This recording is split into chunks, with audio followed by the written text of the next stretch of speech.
ಬೆಳಗಾವಿಯಲ್ಲಿ ಕಳಪೆ ಬೀಜ, ಕಳಪೆ ಕೀಟನಾಶಕದಿಂದ ರೈತರು ತತ್ತರಿಸಿ ಹೋಗ್ಬಿಟ್ಟಿದ್ದಾರೆ. ಔಷಧಿಯನ್ನ ಸಿಂಪಡಿಸಿದ್ರೂ ಸೋಯಾಬೀನ್ಗೆ ಕೀಟ ಬಾಧೆ ಆಗ್ಬಿಟ್ಟಿದೆ. ತಾವೇ ಸೋಯಾಬೀನ್ ಬೆಳೆ ನಾಶ ಮಾಡಿಬಿಟ್ಟಿದ್ದಾರೆ ಅನ್ನದಾತರು. ಸಾವಿರಾರು ಎಕರೆ ಪ್ರದೇಶದಲ್ಲಿ ಬೆಳೆದಂತ ಬೆಳೆ ಸಂಪೂರ್ಣವಾಗಿ ನಾಶವಾಗಿದೆ.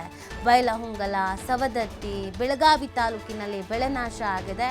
ಕಾಳು ಕಟ್ಟುವ ಸಂದರ್ಭದಲ್ಲಿಯೇ ಹೆಚ್ಚಾಗ್ಬಿಟ್ಟಿದೆ ಕೀಟ ಬಾಧೆಯ ಸಮಸ್ಯೆ. ಬೆಳಗಾವಿ ಜಿಲ್ಲೆಯಲ್ಲಿ 1.10 ಲಕ್ಷ ಹೆಕ್ಟರ್ ಸೋಯಾಬೀನ್ ಬೆಳೆಯಲಾಗಿತ್ತು. ಬೆಳೆ ಚೆನ್ನಾಗಿ ಬಂದರೂ ತಿಂದು ನಾಶ ಮಾಡ್ತಾ ಇವೆ ಕೀಟಗಳು. ಹೀಗಾಗಿ ಟ್ರ್ಯಾಕ್ಟರ್ ಅನ್ನ ಬಳಸಿ ಬೆಳೆಯನ್ನ ನಾಶ ಮಾಡಿದ್ದಾರೆ ಅನ್ನದಾತರು.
ಜಿಲ್ಲೆ ಬೈಲಹೊಂಗಲ ತಾಲೂಕಿನಲ್ಲಿ ಕಳಪೆ ಬೀಜದ ಸಮಸ್ಯೆಯಿಂದಾಗಿ ರೈತರಿಗೆ ತುಂಬಲಾರದ ನಷ್ಟ ಆಗಿದೆ.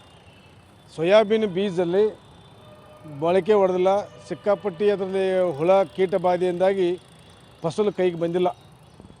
ಇವತ್ತು ಬೆಳಗಾವಿ ಜಿಲ್ಲಾ ಜಂಟಿ ಕೃಷಿ ನಿರ್ದೇಶಕರ ಆಫೀಸ್ನಲ್ಲಿ ಸಭೆ ಮಾಡಿ ಬೈಲಹೊಂಗಲ ತಾಲೂಕಿನ ಎಲ್ಲ ಅಧಿಕಾರಿಗಳು ಕೂಡಿ ಅದರ ಬಗ್ಗೆ ಒಂದು ಯೋಗ್ಯ ಪರಿಹಾರ ಕಂಡುಕೋಬೇಕು, ರೈತರಿಗೆ ಒಂದು ಪರಿಹಾರ ಸಮಸ್ಯೆ ಸೂಚಿಸಬೇಕು.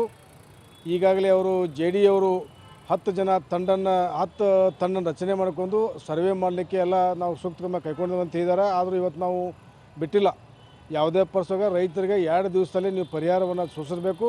ಆಗಲಿಲ್ಲ ಅಂತ ದೊಡ್ಡ ಪ್ರಮಾಣದಾಗ ಹೋರಾಟ ಮಾಡ್ತಾಯಿದ್ದೀವಿ ಅಂತ ಹೇಳಿದ್ದೀವಿ. ಇನ್ನೊಂದು ಅಂದರೆ ಈ ವರ್ಷದ ಅತ್ಯಂತ ಕಳಪೆ ಬೀಜ ಏನು ಮಳೆ ಆಗಿತ್ತು ರೀ, ಎಲ್ಲ 10 ಎಕರೆ ಎಲ್ಲ ನುಕ್ಸಾನ್ ಬಂದೈತೆ ರೀ. ಏನು ಮಾಡೋದು, ನೀರದೇ ಇದನ್ನ ಆಗೋದು. ಸಾಲ ತೆಗೆದು ಕಂಡಪಡಿ ಸಾಲ ಹಾಕಿದ್ದೀವಿ ರೀ, ಬೆಳೆ ನುಕ್ಸಾನ್ ಆಗೈತಿ. ಮತ್ತು ಸರ್ಕಾರ ಸಾಲೂ ಹೆಂಗೆ ಮಣ್ಣು ಮಾಡ್ವಲ್ದು, ಮತ್ತು ಇದೂ ಆಗ್ವಲ್ದು. ಇಂತ ಹಂಗೆ ಏನು ಮಾಡೋದು ರೀ, ಒಟ್ಟು ಪರಿಹಾರ ಇದೂ ಇಲ್ಲಾಗೈತಿ. ಇಂತ ಎಷ್ಟು ದಿನ ಆಯ್ತು ಮಳೆ ಆಗಲಾಯ್ತು? 10 ದಿವಸ ಆಯ್ತು ರೀ. ಹೊಲ್ದಾಗ ಮೆಕ್ಕೆಜೋಳ ಐತಿ, ಗೊಂಜಾಳ ಐತಿ ರೀ, ಸೋಯಾಬೀನ್ ಐತಿ ರೀ, ಉದ್ದು ಐತಿ, ಮತ್ತು ಶೇಂಗಾ ಐತಿ ರೀ, ಎಲ್ಲ ಸೋಯಾಬೀನ್ ಅದೆಲ್ಲ ಐತಿ ರೀ. ಏನು ಇದ್ದು ಏನು ಮಾಡಿದ್ರಿ, ಒಂದು ಕೈಗೆ ಬರೋಲ್ಲ. ಬೆಳೆಗೆ ಎಷ್ಟು ಖರ್ಚು ಮಾಡಿದ್ರಿ? ಬೆಳೆಗೆ 1 ಲಕ್ಷ ರೂಪಾಯಿ ಸಾಲ ತೆಗೆದು ಹಾಕಿದ್ದೀವಿ ರೀ. ಎಷ್ಟು ಬರುತ್ತೆ ಇನ್ಕಮ್?